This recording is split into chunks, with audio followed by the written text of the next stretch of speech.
Frontline Briefing, uncovering modern warfare's hidden battles.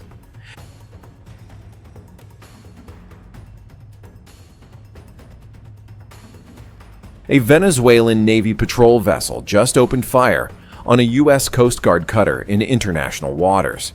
And what happened next shocked both navies. At exactly 3:47 in the afternoon, shells from a 30mm autocannon tore across half a mile of open water, aimed directly at USCGC Stone. The Venezuelan crew thought they had the advantage, closing distance fast while their gun kept firing. They believed surprise and aggression would force the Coast Guard vessel to retreat. They were catastrophically wrong. What started as a coordinated harassment operation turned into something neither side expected, and the next 8 minutes would prove why you never corner a Coast Guard cutter that's been waiting for this exact moment.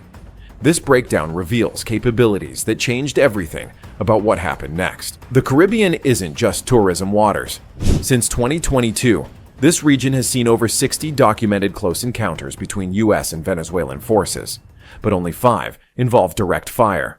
USCGC Stone wasn't chosen randomly for this patrol route. This Legend-class cutter carries the most advanced combat systems in the Coast Guard fleet, capable of tracking over 80 targets simultaneously within a 150-mile radius.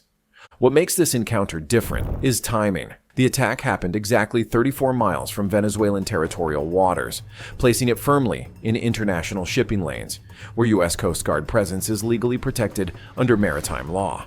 But here's the critical factor. This wasn't the first time these two specific ships had crossed paths, and the Venezuelan captain knew exactly who he was challenging. The crew aboard USCGC Stone had run through defensive drills 89 times in the previous 4 months, but nothing prepares you for actual muzzle flashes at close range. Each sailor on that bridge had completed an average of 280 hours of combat simulation training. Yet the first incoming round triggered something no simulator can replicate: pure adrenaline mixed with years of muscle memory. The Venezuelan gunners fired 23 shells in the opening 2 minutes, each one aimed to land within what's called the intimidation zone. Close enough to be seen and heard, but theoretically far enough to avoid direct impact. 4 of those shells landed within 60 meters of Stone's starboard side, close enough that sailors on deck could hear the supersonic crack before the splash. What nobody anticipated was how quickly the Venezuelan commander would escalate after the initial barrage, cutting the distance from 800 meters to under 400 in less than 3 minutes. That decision triggered automated defensive protocols that changed everything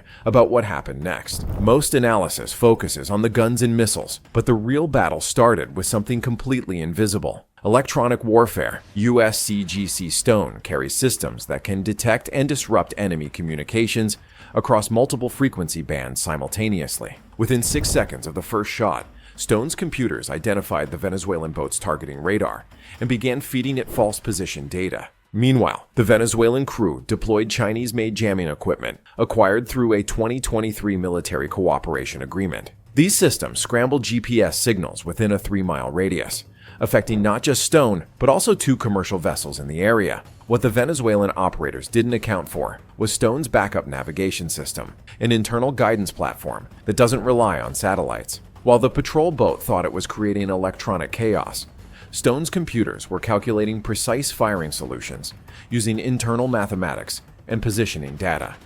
And that technology was about to become Venezuela's worst tactical nightmare.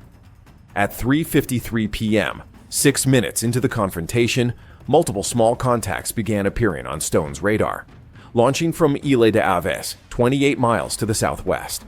These weren't traditional military drones, but modified commercial hexacopters, each carrying less than 3 pounds, but equipped with high-definition cameras and small explosive payloads equivalent to hand grenades. These drones cost approximately $2,000 each compared to the $3.5 million missiles Stone carries, creating an economic equation that defense planners call the asymmetric threat problem. Each drone forced Stone's defensive systems to make a targeting calculation. Is this small contact worth expensive ammunition that costs $43 per second of fire? The incoming swarm created an impossible targeting problem. Too many contacts, too fast, too small. Stone's crew watched helplessly as the drones closed the distance. Then Stone deployed a directed energy weapon. A laser system was tested in the Pacific, but never used in actual Caribbean operations until that afternoon. In 14 seconds, 6 drones dropped from the sky without a single round being fired. Their electronics were destroyed by invisible beams of concentrated energy. And suddenly, Venezuela's coordinated attack plan wasn't working anymore. Here's what the Venezuelan patrol boat crew observed.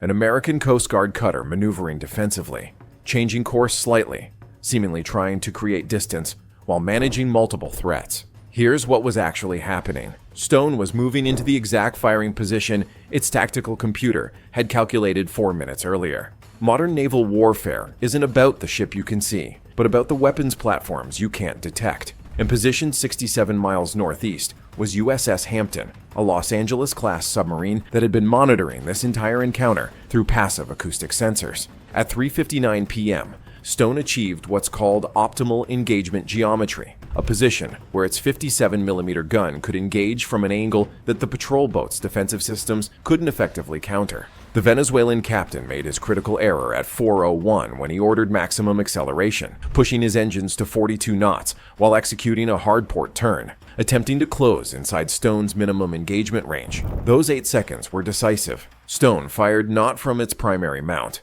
but from the secondary 25mm system, sending precision rounds on a calculated trajectory that approached from outside the patrol boat's defensive sensor coverage. By the time their radar operator detected the incoming fire, there wasn't enough time to execute evasive maneuvers. The Venezuelan patrol boat, Naiguata, is currently docked at Puerto Cabello under extensive repairs, with damage estimates exceeding $30 million for a vessel originally valued at $85 million.